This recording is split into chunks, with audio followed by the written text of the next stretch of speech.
Hi, this is Andy from Able Training. Just again sat in a hotel down in Essex. No, sorry, Kent. I'm down in Kent, doing some work for Kent County Council down here. And again, I thought I'd take this opportunity while I'm sat alone in a hotel room to connect with you guys and have a chat about something, like a bit of a scenario that I came across in the training just a week or so ago. So, one of the things that I try and get over in a lot of my challenge behavior courses and a few other courses as well is looking at reducing the habit of labeling. What we mean by labeling, it's a form of kind of automatic negative thought or unhealthy thinking where we attribute a label or a judgment to a person's behavior or to our own behavior, in the fact that I'm worthless, they lazy, they're stupid, they're horrible, they're vile. Any of these kind of labels, although we hear them all the time and you hear them in the media and all sorts of things, they're actually quite an unhealthy way for us, because that fixed mentality of going, they are this attribute, means that those people, we view those people as being fixed and they can never be more, or they're never different at different times, they are just this particular label. And unfortunately, if we do that to others, actually it stimulates that way of thinking in our own brain, and we do the same thing about ourselves, that if I make a mistake, it must be because I'm stupid, rather than just maybe I didn't work hard enough, maybe I just made a mistake. So I try and promote it around the principles of promoting your own personal well-being, but also it's helping around behavior, particularly of reducing judgment and stigmatization around certain behaviors. I desperately try and move away from the kind of dichotomy that of good and bad. And I know there's controversy about that, and I've discussed it with people. Some people feel that there are individuals out there who are innately evil. And again, you're entitled to your point of view, 100%. I don't quite agree with it. I think maybe it's a spectrum, and maybe there's the extremes on either side of the spectrum. But I think everybody's along the line somewhere of being good or bad. And what do we mean by good or bad anyway? I think a good kind of measure of that is how much a person is able to empathise with other people. So if they have poor empathy, then they probably behave in ways that we consider socially to be bad. But one of the labels that I often hear thrown around is this term lazy. I'm sure you've all heard it. I'm sure you've used it. You may have children and talked about them being lazy.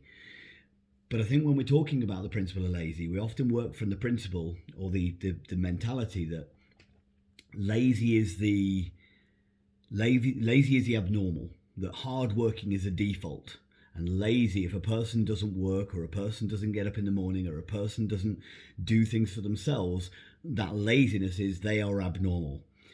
But I would say actually that's completely the wrong way of looking at it.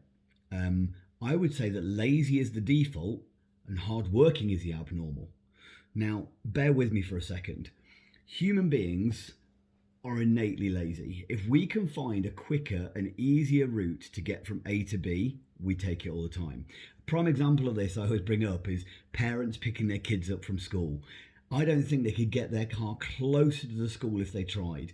They all get there, some of them will arrive half an hour early just to be able to get the car parking space that's closest to the school, because the concept of walking that extra little distance, it feels more painful than half an hour just sitting looking at the phone in the car.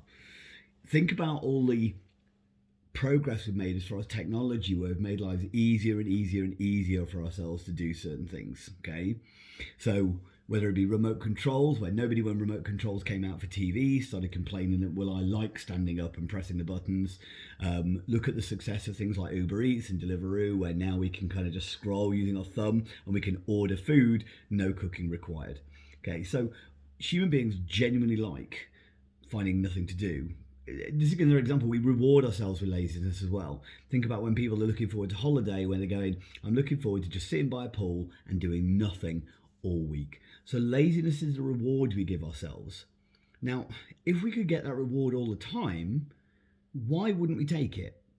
You know, if an animal could achieve its basic physiological needs of food and shelter and warmth and things like that, why would it ever venture further out other than, mating and stuff like that? But if everything was met, it wouldn't bother going any further. So it's completely understandable why humans are sometimes lazy in their behaviour.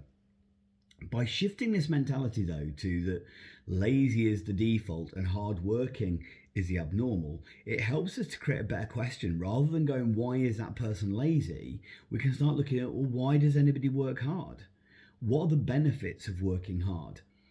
Now, you could say, well, it allows me to put food on the table, or, I work to get money.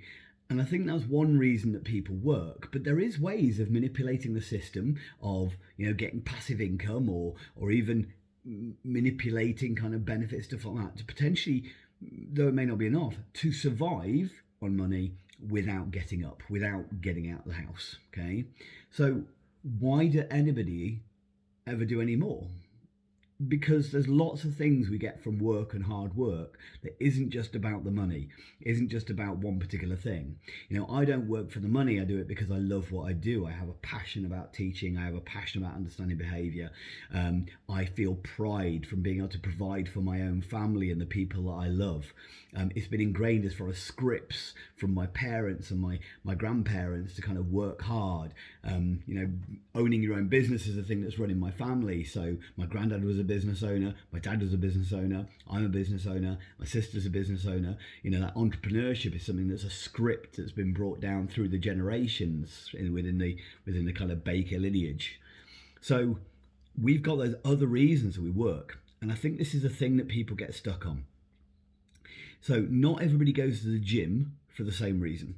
Some people go to the gym to sculpt their guns. Some people go to lose weight. Some people go to get fit. Some people go to just to use the mirror. But there's lots of reasons why people go. Now, if a gym designed itself on everybody comes to the gym to get big arms, and that's how they kind of set up, they'd miss a massive amount of customers, or they'd alienate customers that did come, because everybody goes to the gym for different reasons. So it's finding that individual's motivation. Now, on this particular course I had the other day, I had a lady who disagreed. She said she was worked in social services, and she said, if you've got a mother that can't be bothered to get her child dressed or clean and properly hygiene and smelling nice and having a shower and getting dressed appropriately and getting to school on time, I'm sorry, but I call that lazy. And I completely understand her point, and obviously she must have come across that a lot and found it extremely frustrating to understand. But again, I switched it round on its head and go, have you got children? And she said yes. And I said, okay, why do you make sure they're dressed nicely for school? Why do you make sure they're clean? And one of the reasons is, she said, because I don't want them being bullied. I don't want them being picked on. I don't want people laughing at them and them being a mockery or anything like that. I don't want them to have to experience any hardship at school. I said, that's completely understandable, but that requires you to have both a theory of mind and empathy, the ability to put yourself in your child's shoes, see the world through their eyes, and recognize how they may experience negative outcomes because of them not having good hygiene. Okay, so, and some people don't have that same ability to empathize and put themselves in somebody else's shoes, or see the world through a different point of view. Okay, and if it's a case of, well, we always, my family always kind of, this was their hygiene levels, why is this wrong? Why isn't this a normal hygiene level? We've all smelt this way, or looked this way, or dressed this way. So is there any other reason that you make sure your children are dressed? And she admitted that part of it is because of kind of other parents and other people, and how she might be judged of being a good or bad mother if she's sending the children to school without getting properly dressed and washed and stuff like that. And I said, and that's completely understandable as well. But what if you didn't care what people thought? What if you didn't think you were worth being anymore? What if you thought everybody would think you were useless anyway? So what's the point in trying? And suddenly then you're looking at some individuals who come from a very difficult background, that it's a case of, well, they may not have that opinion of caring what other people think. So again, the motivation isn't there. So it's not that they're lazy, they just haven't got that motivation to do that particular thing. Also, let's say you've got a mum who's got 5 kids. Getting one kid in the shower could be an absolute nightmare and stress. Imagine trying to do that with 5 non-neurotypical children, for instance, in certain circumstances, and get them all in. It's just a battle that sometimes is too much for some parents to be able to cope with, depending on their resilience, their ability, their support networks and things like that. There is so much more to even a simple question like that than they're lazy. And being a better detective rather than judge can make a massive difference how we can support that person, change their maybe views and behaviour around subjects like that. this is very much my opinion, the way I kind of draw out and things like that. So I'm not saying I'm 100% right, but I'd be really interested on your point of view on this, as far as, do you think some people are just innately lazy, or I think it's a case of we just haven't found their motivation and they've never had an opportunity to find that motivation themselves? I'd love to hear your views. Speak to you soon.